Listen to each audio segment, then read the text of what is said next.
Let's go! Semi-final number 1, everybody. Team Shamzik and Washed Up, the two teams at our first semi-final.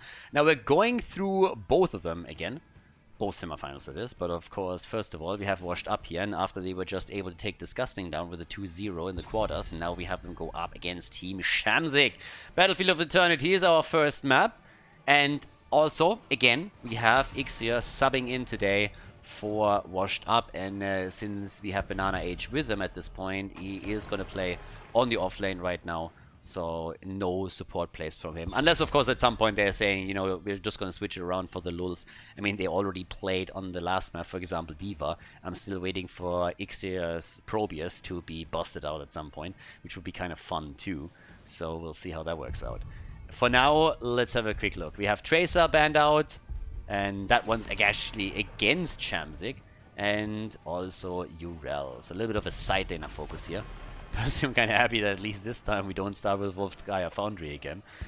It's honestly one of the maps that, for me personally, just doesn't really do anything. There's so many good maps in the map pool at this point, and Blizzard has already said that they want to commit a lot more time to fix the maps that are just completely dropping out and are obviously busted. I mean, we're talking about Blackheart's Bay, Haunted Mines, all these maps that are pretty much unplayable on any kind of competitive level.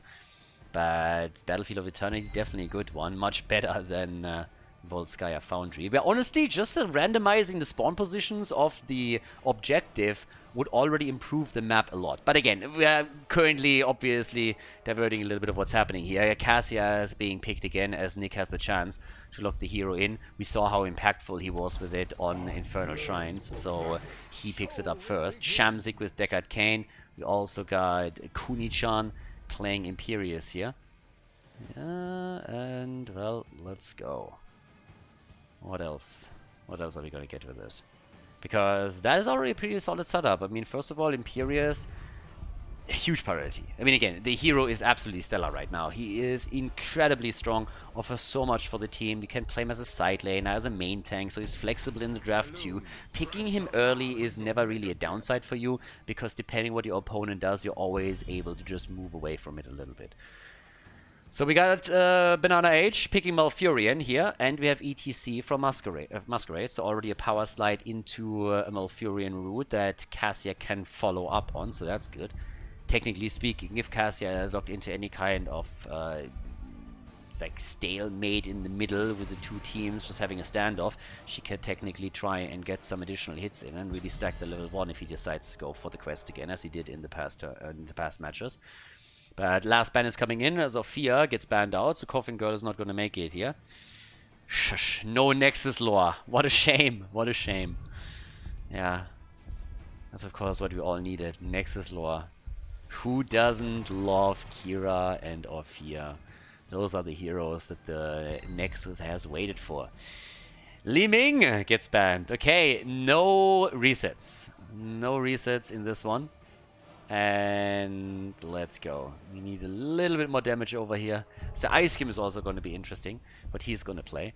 I mean, normally we have some pretty solid picks for him on the offlane. I'm still waiting for another Blaze setup here. If you have Imperius Blaze, you can do so many things in just the stun setup, but he's the one that's going to pick last. We have Jimmy for Exterminator, so here they can get pressure against the objective. And Hanzo! So we actually have Nenopion Hanzo, which means if they go into the Scatter build, they can now burn down an Immortal very, very quickly. They got Jimmy, they got Hanzo, and that's pretty much as good as it gets if you don't want to go into a Greymane or into an Arrow Vala. So that's a really solid setup to burn the Immortal down very, very quickly. And on the other side, we got Kira and Rexa. Okay. Could be a little bit of a swap on the heroes now too.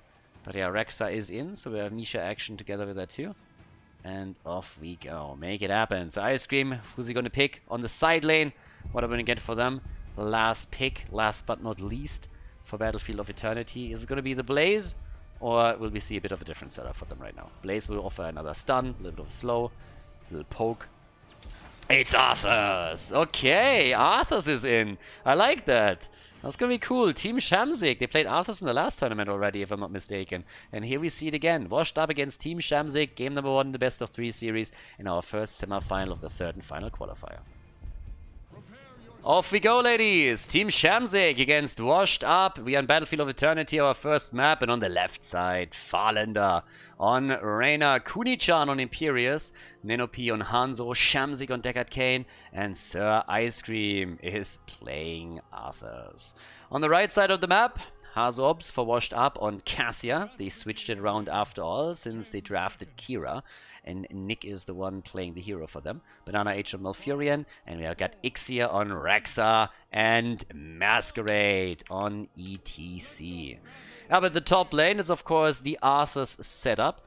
But yeah, we got a little bit of a party time happening now down at the bottom of the map with a traditional 4-man stack. We have on level 1, not really a globe map obviously, so block party is the choice, since you don't get a whole lot of globes when you're playing on Battlefield of Eternity, outside of you winning every single objective. And of course there's also some auto attack damage on the other side that you want to try and dodge out on. As expected, Exterminator on level 1, and here's a kill attempt! Nick comes in with Kira, swings around a little bit, whee! But isn't quite able to get the kill yet. And Hazo is stacking pretty quickly. He's at 9 stacks already. The last one in particular branched out and hit 3 in total. So doesn't get much better than that, honestly. Well played by him. He has 10 stacks in that 4-man. Yeah, if Hazu gets a bit more here, that would of course be the absolute dream for them. We'll see if that works out. But that's at least a good start that he's off to. Up at the top, Arthurs is getting a little bit bodied by Misha over here. If that bear mauls you, then you're definitely in trouble. So, well, let's see. Bot lane, it's all about the camp. That's a great setup for additional stacks for Hazu. And misses one, connects another though, and well, here we go, sitting at 13, and they get the kill against Imperius. Even more shots are fired as Hazops is waiting for another connect, and he's able to lock it in, so he's now sitting at 14 stacks. That's a very good start for him. Good early stacks, they get the camp, they rotate one of the heroes, 2 heroes actually, now back up towards the top, since Rexa was already moving into the middle to see if maybe they need some help at the bottom during their team fight, which wasn't really the case. Masquerade with a slide, good attempt, but nobody fell for that. And here comes the move. As we have 17 stacks on Hazu, he's trying to get a few more together for the team and sitting at 19 right now. Guys, this is scary as hell. Hazu is getting some serious stacking going. We are 2 minutes into this game, and Hazu sits at 20 stacks.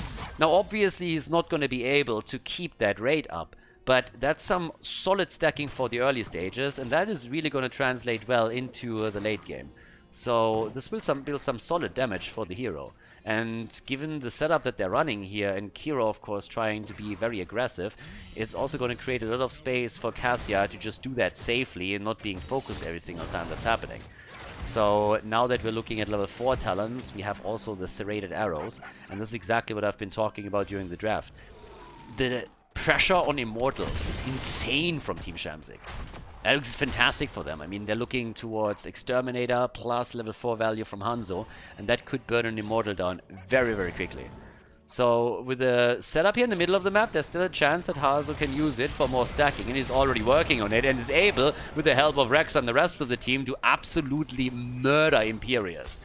Imperius just got crushed right now. And that is a fantastic start into game number 1 of this series. I mean, holy hell. Then again, you look at the Immortal, and you can tell with only 1 or 2 seconds of damage, we already have Team Shamzik with a huge chunk of HP taken away from the opponent's Immortal, and they're moving in again to add a little bit more to it. Yeah, Farlander gets a few hits together, and that's pretty much a halftime show that is more or less dead even.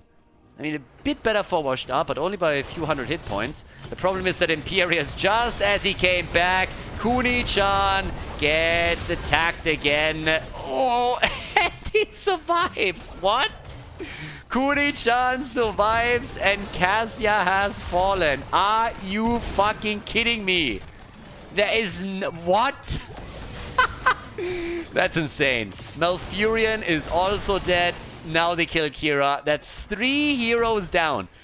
Look how that shit started. Just take a look at this. They were chasing Kuni-chan the entire time, and then in the back, it's the kill against Cassia, and Kuni-chan just keeps surviving, runs away, and they follow up with additional kills. Unbelievable. And that's an objective now for Team Shamzik. Jesus.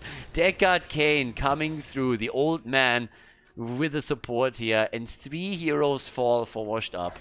That was just nuts. Absolutely nuts right there.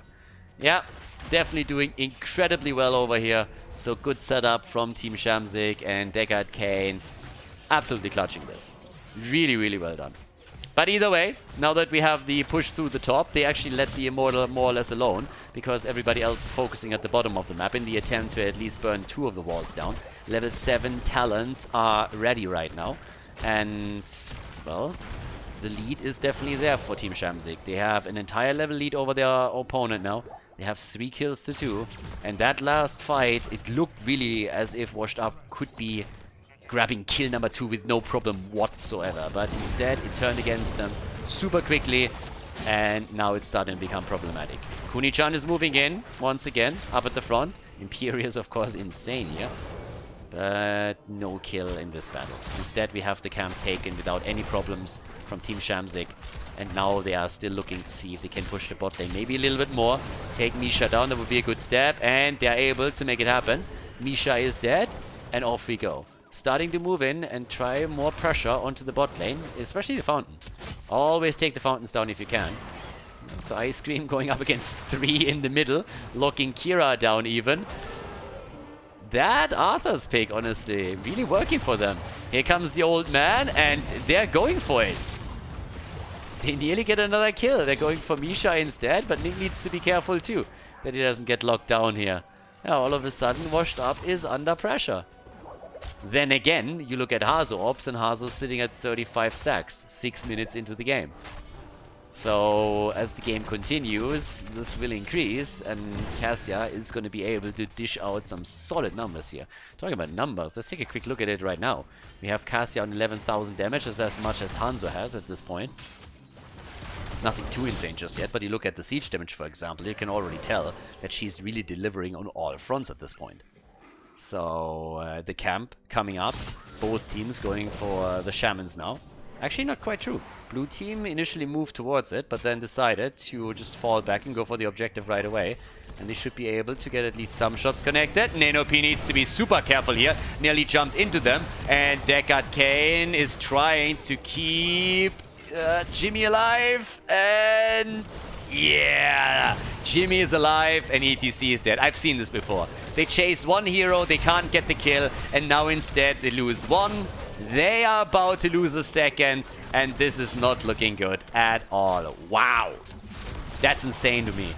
Washed Up twice now in these fights. Went deep for a kill, couldn't get the kill, and then they lose 2 heroes in the process. Last one they actually lost 3 even. But, well, there we make it 3. Hazorps gets caught, and that's the end of him. 6 kills against 2. Of course, there was no level 10 available for them. But, boy, this starts to hurt here. Relentless Strikes are ready. Halftime show already won without a problem at all. And as mentioned previously, there's, of course, a lot of pressure towards the Immortal with Exterminator, with the serrated arrows. And in we go. They burn this down, or at least they try to quickly. And it looks great for Team Shamzik. Looks fantastic. Boars get unleashed though. They try to slow them down a little bit. But here's another kill. And the setup. Oh my god. Show some mercy. What is happening here? Guys, please, if you have kids watching this with you, either turn the TV off or please escort them out of the room, because this can lead to lasting damage. And you don't... Like, psychologists are pretty expensive. So you don't want to commit to that. Look at this. There's the initial kill against Kira, and that was a beautiful setup of Deckard Cain that leads to another 2 as they grab 100% Immortal. Wow. Just wow. Team Shamzik is not fucking around here.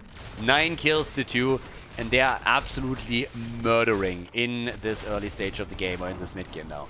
This is getting crazy. So they're moving this through the bot lane, and I mean the Immortal still has shields, it's still in the ranged mode. Will obviously switch towards melee mode once that the shield is gone, but right now it's firing away from a distance and doing a good job breaking through that wall here. They might even be able to take that keep down, which would be insane in and of itself. 9.5 minutes into the game, that would be nuts. But they are pushing in. They don't have a talent advantage though, so that's a bit of a problem. Here comes the damage. He should be able to defend it, just barely. Alright, arrow came through, gets immediately cleansed out with a Nature's Cure. Arthas, this time, maybe a little bit too deep, in trouble. The army keeps him alive. Nick with the relentless strikes, but Arthas finally falls. The Immortal is still alive, though, and here's the counter kill against Kira, against Cassia. Both of them are dead, and that's the end of the keep. Team Shamzik, they are moving for core even. They're just going straight for the core here, saying like, guys, why not end it now? Why waste time? And they are burning the core down already. They might not be able to finish it off, but that is a core down to 66%. Shamzik himself. Oh, the mosh pit. Maybe now the turn. Old man walks away. Jimmy gets a little bit of extra damage in, or at least tries to. Doesn't really work out that way, so they lose 2. But that's 12 kills to 5. And the core is down to 66%. So, technically speaking, we have the chance to go for a backdoor now. That is a bit of a weird game. And that's totally... 34% on the core is totally worth losing 2 heroes for. Absolutely okay. So, obviously, now having a bit of a better position on the map, we have Washed Up immediately moving over and stealing a few of the camps away. In experience, they're not really all that far behind, which is the one good thing for them giving their position.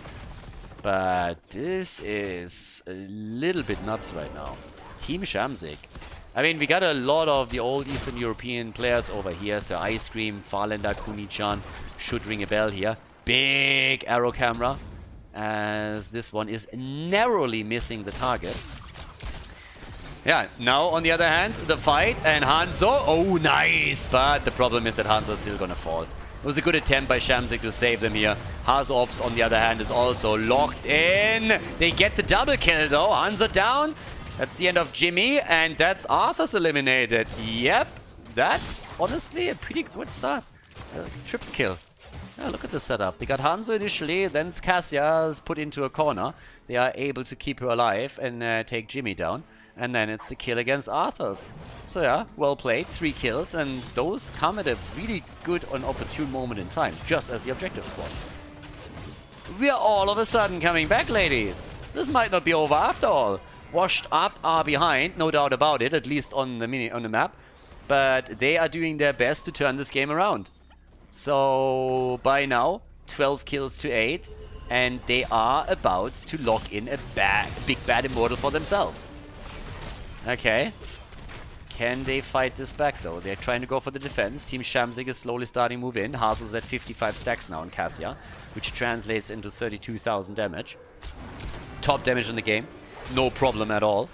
By the way, on both hero and siege damage. No issue for him whatsoever. That Immortal is super low though, but again, if they can win the fight or just get onto the Washed Up Immortal for a few seconds, they have the tools to burn it down quickly. They definitely do. On at the front. Oh, oh my god, the stun into the stun into the stun. Sir Ice Cream locked down completely, commits to the army. The old man is inting, frontlining too hard. He got too annoyed, moved in and tried to hit him with a stick here. The counter kill against Malfurion. ETC is dead. They're trying to go for Nick. Nick on the run. He gets away. Kuni-chan was following him. Cassia is trying to wrap around here, but Nenopi and Farlander, Hanzo and Jimmy are still alive, and now they're burning the Immortal down. Hazops, he has to deal with Sir Ice Cream. Definitely something that he's not comfortable with. Nenopi is a bit low though, needs to be careful of Misha, but they're trying to go for Ix here. Oh, it is the Raider that takes him down. Another kill as we have heroes dying on both sides. Hazop still following against Nenopi, who also gets destroyed. Nick is about to fall. What a slaughter! Nick all of a sudden ready to fight another day. Jimmy goes down. What is happening right now? Everybody's dead and dying, coming back and dying again. Dodging out on the Valkyrie. What an insane fight. 15 kills to 12, and Washed Up is after all able to lock in another Immortal. Unbelievable. What is going on here? Holy shit. 71 stacks by now for Cassia, and they move topside to pressure the top lane. Bottom of the map, Ixia is holding on to it, but guys, I don't even know what's going on anymore. It's just like, look at this. a mad brawl breaking out, and now the commitment towards the top side as both teams have level 16 talents and are trying to take a few more down. This is getting nasty. This is getting absolutely nasty.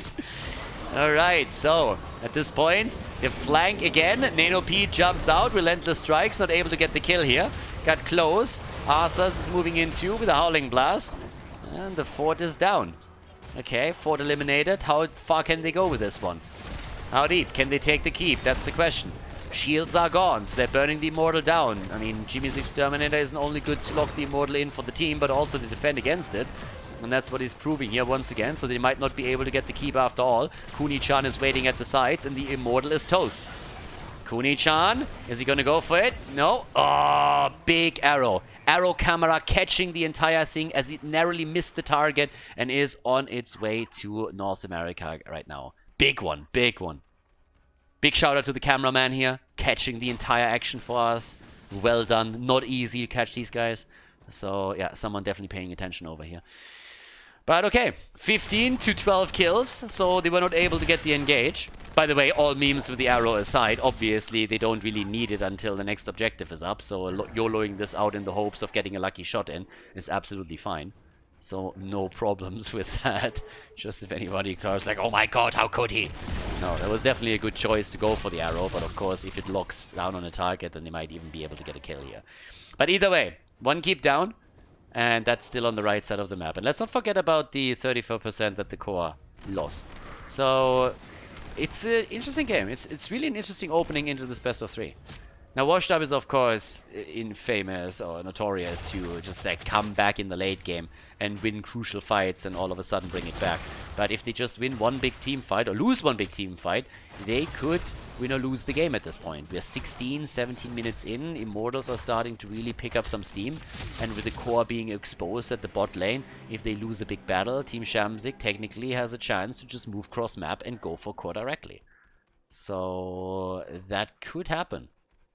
I mean, Immortals are spawning in just a few seconds again, and everybody is still taking position here in the attempt to burn it down as quickly as they possibly can. But over on the right side, at least one Shaman camp is taken that will attack the top. And yeah, this should be so much quicker. They should really get the lead here. I would be surprised if Washed Up can match that. And they cannot. It's an 8,000 HP difference in Immortal HP that we currently see. It's just the power of Hanzo and Jimmy in this setup. So they're looking good. But they now have to also send a few heroes towards the top to take not only the camp down, but also deal with the catapults here, which allows Washed Up to move in and close the distance a little bit. Defense is not really there just yet.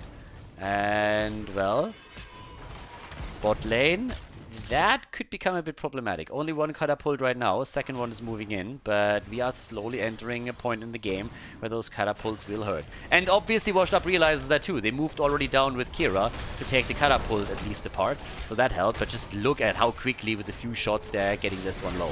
Okay, Arthas again, the focus of attention, not committing to the army yet. Misha down, and they're still poking from the outside, trying to get the Immortal. And this Immortal would hurt Washed Up a lot. That top lane would lose a lot of the pressure that it now has. Alright, stun into stun, nearly into Immortal stun. The army, he's alive, they can't kill him. Sir Ice Cream is still alive and kicking. Finally, the army is expired though, and they turn it around, take Arthas after all. That's the opening kill in favor of Washed Up, and once again, they're going for the next target, trying to take down Kuni-chan. Nick is coming in with Kira, and he's able to get another hit. He takes him down, focusing his attention on Deckard Cain, as Ixia is coming in from the side with the final blow. And all of a sudden, the map is open again. Level 20 is about to be taken by the red team as Team Shamzik is struggling in this stage of the game. 19 minutes in and off we go. 20 talents on the board. We got the Silent Killer right now. And if any talent name... so it's done. If any talent name is pretty much the perfect description of Nick, it's definitely this one. The Silent Killer is hitting once again. Here comes the Immortal. Washed Up takes it. It's a small shield, but it's there. And they got the Storm Talons. 15 kills versus 15 kills. 88 stacks now for Cassia. Damage output 57,000, 39k for Kira, and the push through the bottom of the map. That fort, they can kiss it goodbye immediately, and they can now also, of course, hope to take the keep too. Right now, this might be the opportunity for Washed Up to maybe even take game. With half a level missing, Arthas is at the top side trying to get experience for the team. He tries to get just a little bit so that they have the level 20 talents for the defense here. But not there just yet. Off we go. Starting to move in. Trying to take that one down. Wall has fallen. Shield is gone. Again, they got Jimmy, they got Hanzo. They can burn the Immortal quickly. But the keep should at least get dropped. I would be amazed if they can save this one, and the answer is obviously no. It's too late in the game already. Question is also what happens around the core now. Yeah, a little bit of an attempt at a poke. Hanzo already YOLOing the arrow out here, but the core is still open. They could still go for it. They're looking for a kill, obviously. Level 20 talents are finally ready. They saved enough time for it. The execute is up. We got the Respect the Elderly, and as they burn the Immortal down incredibly quickly, Washed Up is realizing that this is not going to work, so they are moving away. Nick, on the other hand, gets locked down and gets murdered. Respect the Elderly as ETC is in trouble, but the Bolt of the Storm keeps him alive. Hazo is about to fall. Guys, there's no keep at the bottom. They could go core. With 66%, if they get another kill here, if anybody is able to lock another one in, the bullseye doesn't connect. If they get close enough to get another kill, then this is going to be game. With 3, the defense is already going to be tricky. 66% on the core, this is not 100%. Duh. But this is it, and they want to go for it. They realize that there's an opportunity right now, and why would they pass up on it? Here come the Boars, they're unleashing it, trying to buy a little bit more time. Kira back in 20 seconds, but this is starting to get tricky. They're YOLOing it, they're saying, guys, we gotta do it. Top keep is, by the way, getting attacked on the blue team side, and the defense is so far doing a great job. Arthas is down. The core is losing hit points, though. They need to take the damage dealers away from it. Kira back in 7 seconds. The defense is definitely possible, but it's not going to be easy. NP is already a little bit low. Banana H is coming in. Mosh pit attempt. 47%. Hanzo down. Kira comes in. And that's the end of Reina. And they have to move back here. They tried and they failed. 2 down, 3 down, 4 down. 5-man team wiped, ladies and gentlemen. The entire team gets wiped off the map. They try to YOLO it. 37% now on the core. 95 stacks on Kira. Top lane also about to fall. But of course, all of that is moot. At this point, they're moving through, going for the core. The defense was solid. Kira came back in time, and the rest of the team has done an incredible job. Especially, of course, ETC at the front line there. Masquerade with some great play, securing them the core and therefore the game. This is the lead for Washed Up in the best of 3 series in semi-final number 1 here at the 3rd Panda Cup qualifier. Impressive performance by the team. Well done. And after they pretty much the entire game played from behind, they are able to turn it around and lock in the victory on Battlefield of Eternity. GG and well played. 6.5 out of 10 for sure.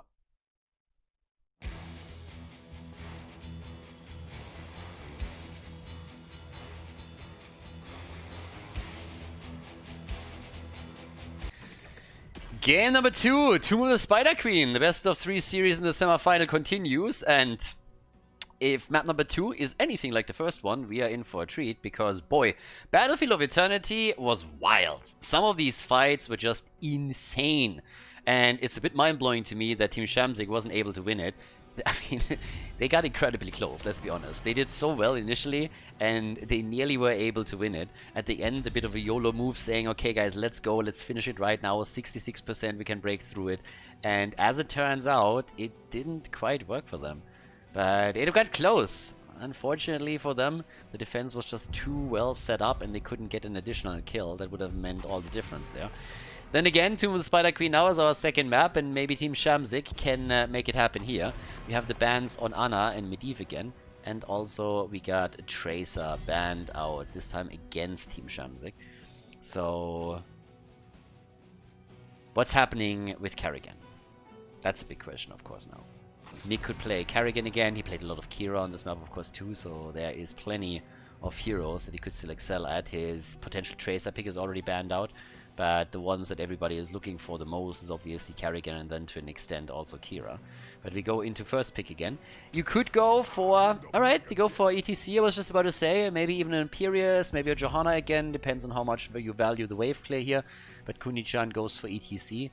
And ETC was also a huge staple in the last game for Washed Up. And it's of course another one of those heroes that we see oftentimes even banned out just because of all the utility that he brings to the team. So now that we're heading into our second map, potentially even the last one, I mean, depending on how this is going. Cassia and Johanna. Yeah, I'm detecting a little bit of a theme here. That Cassia lock-in is always there. It doesn't really feel like Team Shamzik values her too much. I mean, they're looking at this and they're just saying, alright, do we need that, do we not? And they're just letting her go, not even valuing her for a ban. But what do we have as a follow-up? I mean, if you want to go the mage route, Jaina... We've seen Chromie a lot on this map. Anything that really can capitalize on the stun is great for you, of course. So that includes supports too, and that's where we have Deckard Cain coming in. So whenever an ETC power slide connects, Deckard Cain can follow up on it. And we have Tassadar on top of that too, for a bit more damage here. Can stack the Q, as we have the next few bans coming in. European, so Ice Cream are still ready. It's kind of amazing to me that we had pretty much no Blaze being played right now. So very, very little Blaze play throughout the entire day and the third qualifier here from either one of the teams. But now with that, Deathwing gets banned. Okay. Deathwing banned out. And what is Team Shamzik banning?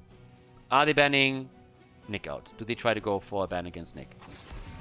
And no, Anduin instead. So no Carrigan ban here. Okay. Fair enough. More worried about their combo shutdown. But that would allow Nick to go into Carrigan if he really wants to play the hero. Ixia with Rexo on the offlane first of all. Banana Age, where we're still waiting for the support. But he can take it, of course, last if he wants to. Or just simply wait it out for Nick. I mean, either one's fine. Usually you take the support first and you keep the... Yeah, there we have it. Malfurion is in.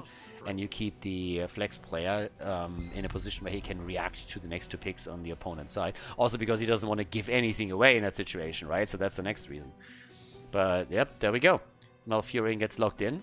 And now with European Ice Cream committing to the last two picks, we still have Nick open. And there are hopes that he goes into his Carrigan setup again. I mean, his Carrigan is just absolutely beautiful to watch. His Kira definitely super annoying as well. And there's Jimmy. Okay. And Sir Ice Cream with the Zeratul pick right there. And there's the Carrigan. Alright, we're in for a treat.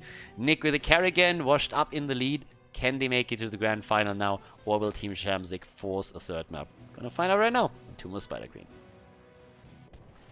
Game number 2 on Tomb of the Spider Queen. Team Shamzik on the left in blue with Farlander on Tassadar. We get Kuni-chan on ETC, Nenopy on Reyna, so Ice Cream on Zeratul, and Shamzik on Deckard Cain. On the right side of the map, Team Washed Up, after the initial victory on Battlefield of Eternity, is now playing it out with Hazops on Cassia again. Nick on Carrigan, that alone is already terrifying. Ixia on Rexa, Banana H on Malfurion, and Masquerade is playing Johanna in this second game of the best of 3 series. So, let's go and see what they can pull off in this game now. Are we going to see another 2-0 victory for Washed Up, or will Team Shamzik force the third map in the series here? Could work, but will it? Again, Exterminator on level 1 for Jimmy. We're pretty much back to Exterminator being the main talent taken on more or less any map where he gets picked as a hero. Now, Blizzard always tinkering around with the talents a little bit on him in some of the recent patches. Bit of a Cleave setup initially for Zeratul. Can obviously expect to be, for now, the only talent outside of 16 where Cleave is going to be taken. Kuni-chan! Oh, look at that! Nick is down! Kuni-chan survives, and Nick dies first. Okay, a little bit of a stop to the aggression that Nick wants to push out here. Our silent killer from Germany falls first blood. So, not quite what he was hoping for there. Let's see if we can take that around. I mean, honestly, Nick, of course, is just absolutely crazy on the hero in general, but the early aggression didn't really work with Kuni-chan being prepared for it. And, yeah, just let him run straight into that one. It's a trap! So, yeah, Nick gets shut down pretty quickly. But I'm sure we're going to see a few more Carrigan moves as the game continues. So Ice Cream in the meantime is holding up to the bot lane. is doing his best there to also get all those gems collected, of course. And Kuni-chan, he is going to be the hero to focus on, because he will have to try and set his team up for kills, and at the same time also deal with Kerrigan whenever she's starting to get a bit out of control. Okay. Yeah, I mean, Nick at this point, he is actually rotating down to the bottom of the map, outside of sight, which means that they can try and make a play for Sir Ice Cream. There's the initial stun already in, and the second he sees it, bam, he's gone. He knows exactly that he's a bit more on the squishy side and needs to be careful. If he gets locked down at any point, he's dead. The only other thing that they could have done in theory with Kerrigan is move down to the bottom siege giants and try to take those, but that's not happening. Okay, so now with that done, we have at the bottom of the map now, still Rexa doing his thing, together with Sir Ice Cream here too, jumping in, jumping out, going by the full cleave right now. So not deviating away on the level 4. Normally these days with the build you only see the level 1 and the level 16 talent with cleave, but now we have the rending cleave as well. Rexa is already sitting down at the bottom of the map. Q build for Tacita. Here's the rotation coming in. 12 stacks for Hazobs. Rexa himself into the Hunter-Gatherer on level 4 after initially taking the Bird of Prey for the extra minion damage, which can push out the bot lane a little bit more. And still that little Zeratul battle over here with Kuni-chan already waiting in the wings, hoping to get a slide onto Rexa himself. But now the camp has been taken, and it's pretty much the same play here all over. Teams are going for the camps, playing it a little bit safer. The initial aggression that led to the death of Kerrigan is by now over, and everybody is just hoping to get one up over the opponent if someone steps out a little bit too far. Kerrigan just going for the good old hobbity hop from one target to another and getting the damage connected here. But it will soon come to a point, and well, we're there now, where both teams have enough gems for the turn-in, and therefore those turn-in points are starting to become a bit more of an issue. Yeah, so Ice Cream missing the singularity spike here. The chance of him really taking Ixia down were of course really small anyways. Now he has to be careful that he himself is not going to become the victim. Farlander with... oh, beautiful. Farlander with a wall, and that's 20 down the drain. But they get picked up by Banana Age, and the counter kill is there. Both of the teams are moving in. Kuni-chan needs a slide though, but oh. It was a great kill initially, but they weren't able to keep them away from the gems. So at the end of the day, what happened is the two heroes died, one on each side, and the gems were recovered from both of them. So, there's that. And here comes the first web weaver wave, and it is dropping down in favor of Washed Up. So Washed Up has the first web weaver wave, and therefore an opportunity. Kerrigan again, locked down a little bit, but the follow-up of Deckard Cain was just a bit too late this time. On the other hand, Nick is now moving into 20 stacks still. Is ETC falling? Yes! ETC is down. Shamzik. Oh, wow. The old man, look at that. Got the balls to just move into 4 as he's recovering the gems. But now, of course, they are down to 4, which means that it's going to be tricky for them to defend against this. And you can already tell, without a frontliner and someone to create some space for them, they are in trouble. And they're losing a lot in the middle as we speak, whereas everybody else for Washed Up has started to shift towards the remaining lanes. One at the top, the other one at the bottom.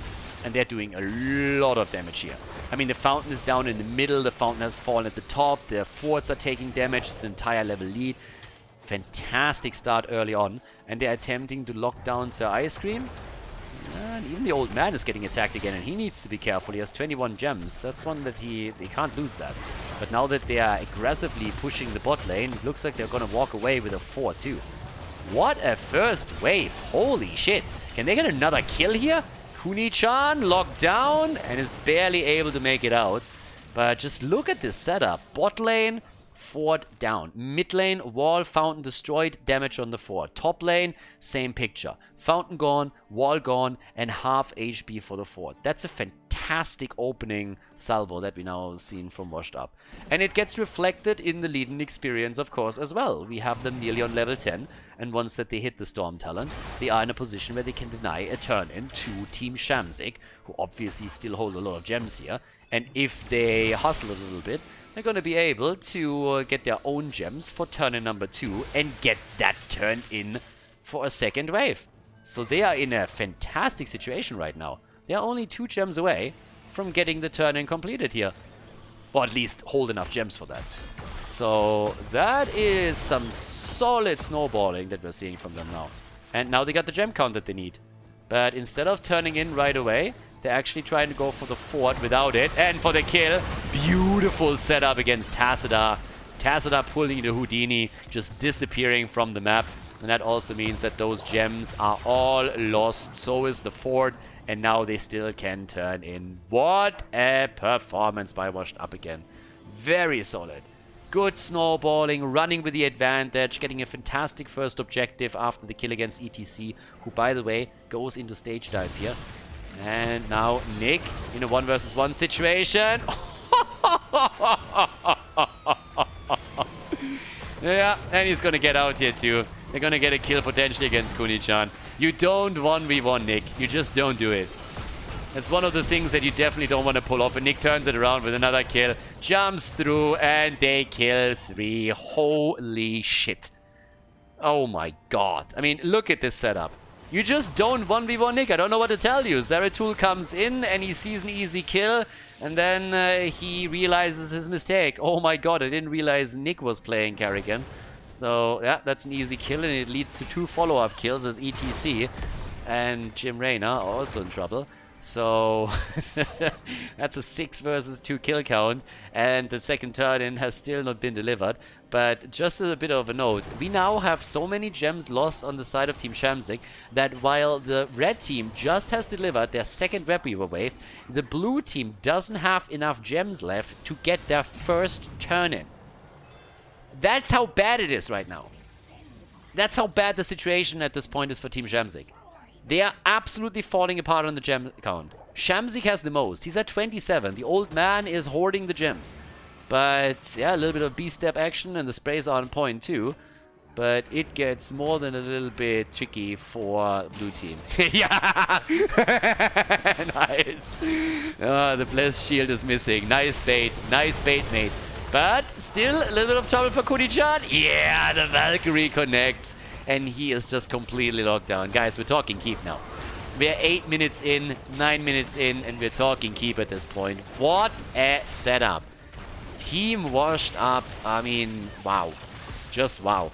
They're doing such a great job here, and they establish themselves once again as the top team in Europe, and for good reason, of course. Ixia goes down, finally a kill for the blue team, but they still lose the keep in the middle. Oh, ETC with a beautiful kill. As the triple baby, flattening them like a pancake. Nick has 24 gems. He's not going to make it out either.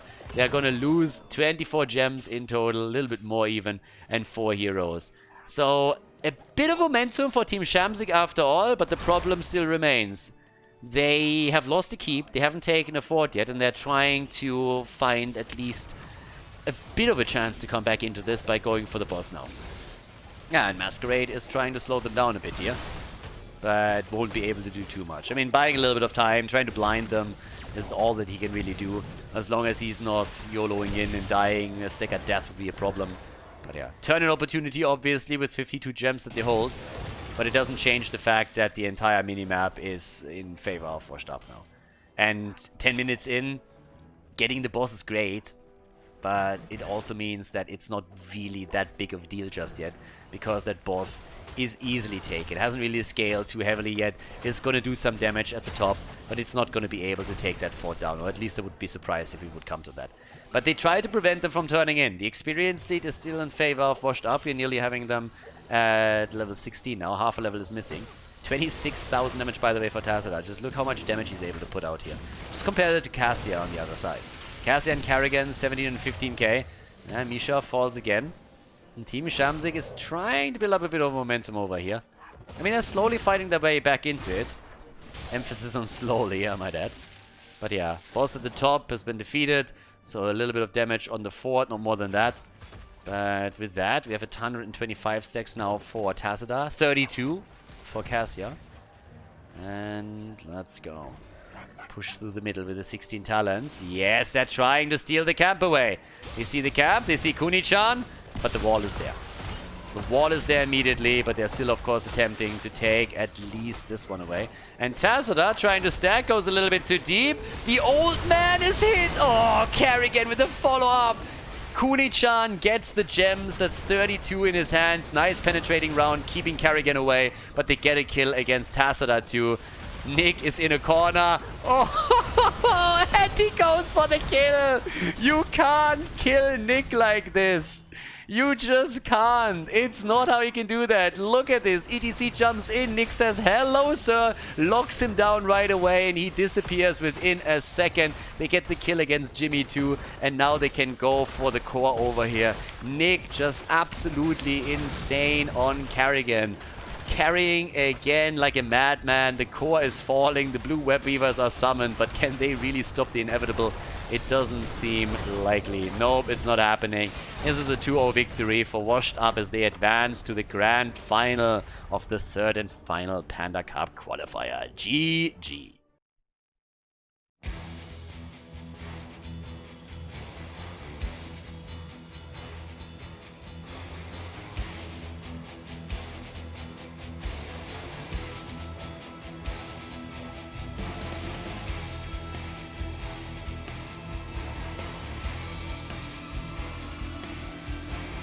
Thank you everybody for watching the video today. I hope that you enjoyed the show and the commentary. And keep in mind that the spoiler protection that is going to run for the rest of the video is made possible by all the support on patreon.com.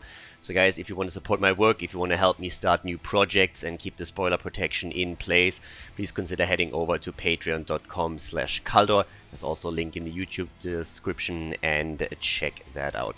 Thanks in advance, and see you guys next time with more esports coverage here on Khaldor TV. Have a great day.